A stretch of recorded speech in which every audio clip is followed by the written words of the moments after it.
തന്റെ IVF അനുഭവത്തെക്കുറിച്ച് സംസാരിക്കുകയാണ് നടി സുമ ജയറാം.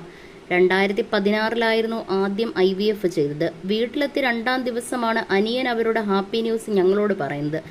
അത് കേട്ടപ്പോൾ ഹസ്ബൻഡിന് സന്തോഷമായിരുന്നു. അദ്ദേഹം എല്ലാവരെയും വിളിച്ച് സന്തോഷം പങ്കുവെക്കുന്നുണ്ടായിരുന്നു.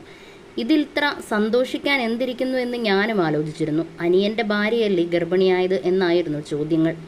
അവരുടെയും കല്യാണം കഴിഞ്ഞിട്ട് വർഷങ്ങളായിരുന്നു. സ്വന്തം അനിയന് കുട്ടിയുണ്ടാവാൻ പോകുന്ന സന്തോഷമായിരുന്നു അദ്ദേഹം പങ്കുവച്ചത്.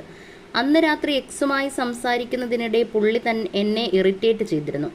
ചെയറിലിരിക്കുവായിരുന്നു ഞാൻ. കാൽ വെച്ച് അദ്ദേഹം ചെയറിൽ ചവിട്ടിയപ്പോൾ ഞാൻ മറിഞ്ഞു കെട്ടി പുറകിലേക്ക് വീണു.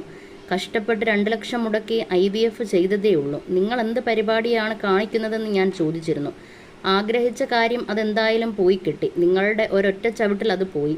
പ്രായം ഇത്രയും ആയതുകൊണ്ട് അത്രയും കെയർഫുള്ളായി നിന്നാലേ റിസൾട്ട് കിട്ടും. അത് കഴിഞ്ഞ് ഒരാഴ്ചയായപ്പോൾ പീരീഡ്സ് വന്നു.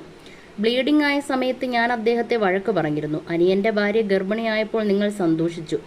ആ കുഞ്ഞ് ഭൂമി കാണില്ല നോക്കിക്കോ. കഷ്ടപ്പെട്ട് ഞാനൊരു അമ്മയാകാൻ നോക്കിയപ്പോൾ നിങ്ങൾ എന്നോട് കാണിച്ചതോ എന്ന് ചോദിച്ചു വഴക്കിട്ടിരുന്നു. ആ നിമിഷം ഞാൻ ശപിച്ചിരുന്നു. അതാണോ എന്നറിയില്ല, ആ കുഞ്ഞ് ഭൂമി കണ്ടിരുന്നില്ല. പെൺശാപം പെരുവഴി എന്ന് പറയുന്നത് എപ്പോഴാണെന്നറിയില്ല. നമ്മുടെ വീട്ടിലെ വ്യക്തി കറക്റ്റ് ആണെങ്കിൽ മാത്രമെങ്കിലേ കല്യാണം കഴിപ്പിക്കാവൂ.